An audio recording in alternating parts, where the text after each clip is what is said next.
जो टॉपिक है मैं बहुत ही इंपॉर्टेंट टॉपिक आप लोगों के सामने लेके आया हूं, जो हर एक इंसान को घर में आजकल प्रॉब्लम है।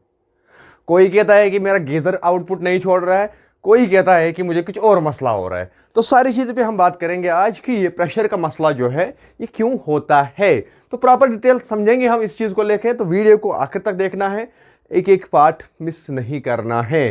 तो देखेंगे कि अगर हमारे पास 1 2 3 मंजिल का घर है तो इसको हम कितने mm की फिटिंग कर सकते हैं। पहले वाले मंजिल में कितना करना है, दूसरे वाले मंजिल में कितना करना है और तीसरे वाले मंजिल में कितना करना है, हमें फिटिंग कितनी मोटी पाइप लगानी है।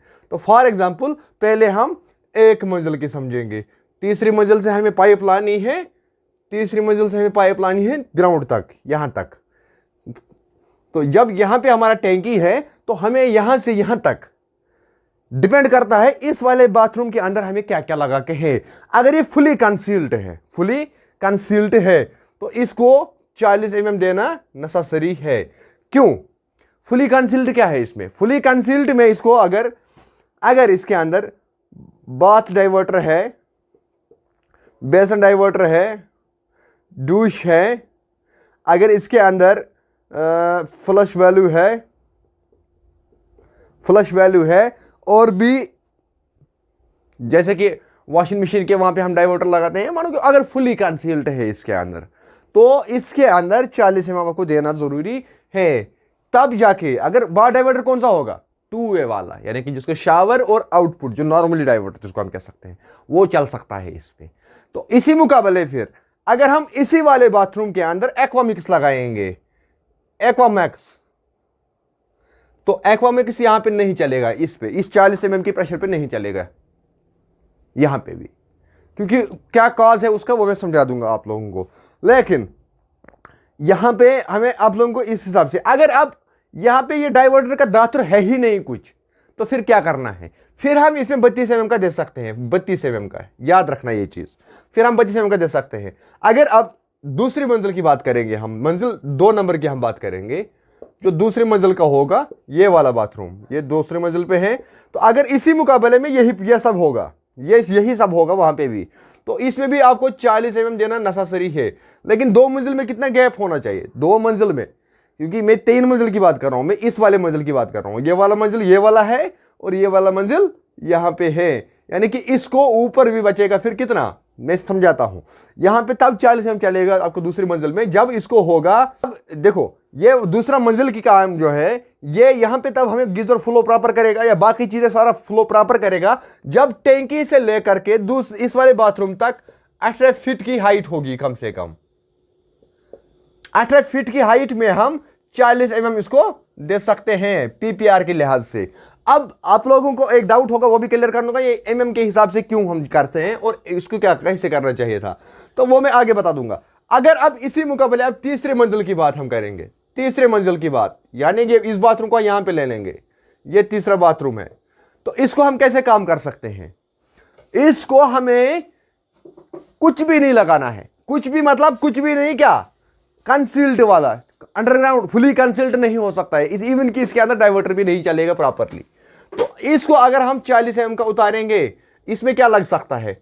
सारा एक्सपोज्ड बोले तो ना इसमें फ्लश वैल्यू लग सकता है, ना ही इसमें फ्लश टैंकी लग सकता है कंसील्ड, वो भी प्रॉपर फ्लो नहीं देगा, ना ही इसके अंदर डाइवर्टर लग सकता है, ना ही इसके अंदर कोई भी एक पार्ट ऐसा लग सकता है जो कंसील्ड होगा।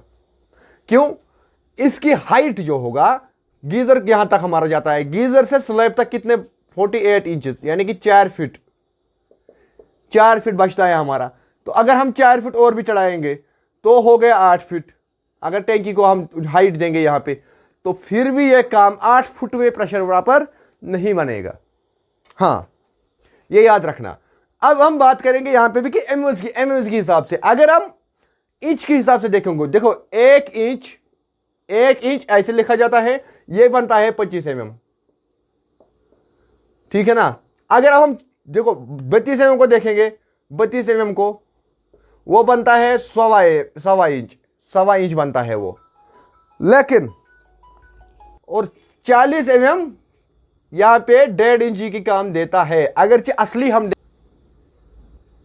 तो 40 mm यहां पे 1.5 इंची के बदले काम देता है। लेकिन अगर आप इसी मुकाबले अगर हम बात करेंगे आप पीपीआर और जीआई की, तो पीपीआर और जीआई में क्या फर्क है? देखो, जहां 25 mm आप पाइप लगाओगे जीआई में, यानी कि 1 इंची पे आपको ये बाथरूम रन कर सकता है एक्सपोजर में जबरदस्त, ये बाथरूम रन कर सकता है जबरदस्त।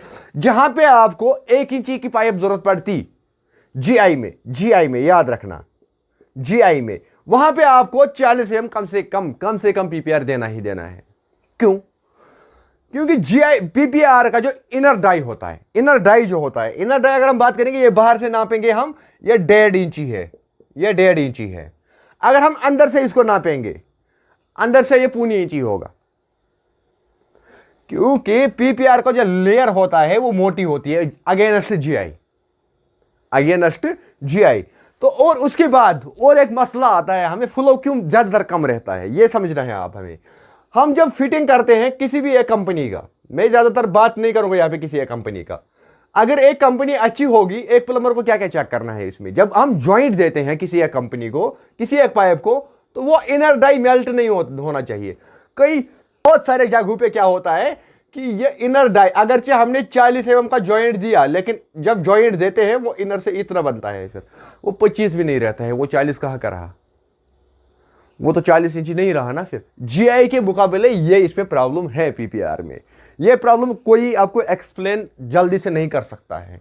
लेकिन अब इसमें भी कुछ कंपनियां ऐसा है कि जिसको इनर डाई मेल्ट नहीं होता है। मेल्ट क्या होता है? जैसे कि ये 40 mm की पाइप है फॉर एग्जांपल, ये इनर डाई 40 ही रहेगा, ये मेल्ट नहीं होगा, ये इतने ज्यादा नहीं होगा। लेकिन इसमें पीपीआर के लिए कुछ उसूल है, पीपीआर का काम करने के लिए। वो पीपीआर काम करने के लिए क्या क्या ट्रिक्स है, क्या क्या उसूल है, वो मैं समझा दूंगा नेक्स्ट वीडियो में। तब तक वेट करिएगा, और चैनल पे नए हैं तो चैनल पे रखो सब्सक्राइब करके, और फेसबुक पे देख रहे हैं तो फेसबुक पेज को भी करो फॉलो। यही वजह होता है कि हम बाथरूमों के अंदर फिर प्रेशर नहीं आता है। क्यों? गीजर काम कैसे करता है वो मैंने समझाया है कि गीजर जब तक गीजर को पीछे वाला फ्लो सही से नहीं होगा तो वो आउटपुट नहीं देगा। ये आप लोगों को याद रखना होगा। हम कस्टमर को जब आप लोग कस्टमर को लिखते होंगे ना 40 mm की 10 पाइपें, उसको दुकानदार बोलता होगा, ओ नहीं जी किस काम के लिए, आप ले लो 32 mm का, आपको सस्ता पड़ेगा। दुकानदार उसको अपने एंगल से ट्रैक कर रहा है, अपने एंगल से माइंड वॉश कर रहा है, प्लम्बर अपनी साइड से माइंड वॉश कर रहा है। कस्टमर सोच रहा है मैं करूं तो करूं क्या? तो कस्टमर को घबराने की कोई जरूरत नहीं है, कस्टमर को कंसल्ट करने के लिए किफायत जफरी बैठा है। तो जब भी कोई भी प्रोडक्ट लाओगे तो never trust up to shopkeepers, क्योंकि दुकानदार का गेम कुछ अलग होता है, कारीगर का गेम कुछ अलग होता है। प्लम्बर का काम होता है कि रेस्पॉन्सिबिलिटी, प्लम्बर पे रेस्पॉन्सिबिलिटी है। कल फ्लो काम नहीं आया तो प्लम्बर को गाली, कल कुछ भी होगा तो प्लम्बर को गाली। इसलिए कोई भी प्लम्बर नहीं चाहेगा जल्दी से कि कोई ओट-पटांग का काम करना। तो आप लोग कमेंट में लिखना कि किस किस कंपनी में ये प्रॉब्लम है कि जब हम फिटिंग करते हैं, अगर हम 40 mm का भी करते हैं तभी हमें फ्लो बराबर नहीं आता है। तो जिस कंपनी का होगा वो कमेंट में लिखना, और उस कंपनी को आप लोग खुद ही बायकॉट करना। That is it. ना ही दुकानदार की ना बजेगी बांसुरी, ना बजेगी भैंस। तो चलते हैं, अभी लेते हैं आपसे अलविदा, करते हैं नेक्स्ट में मुलाकात। तब तक के लिए अल्लाह हाफ़िज़।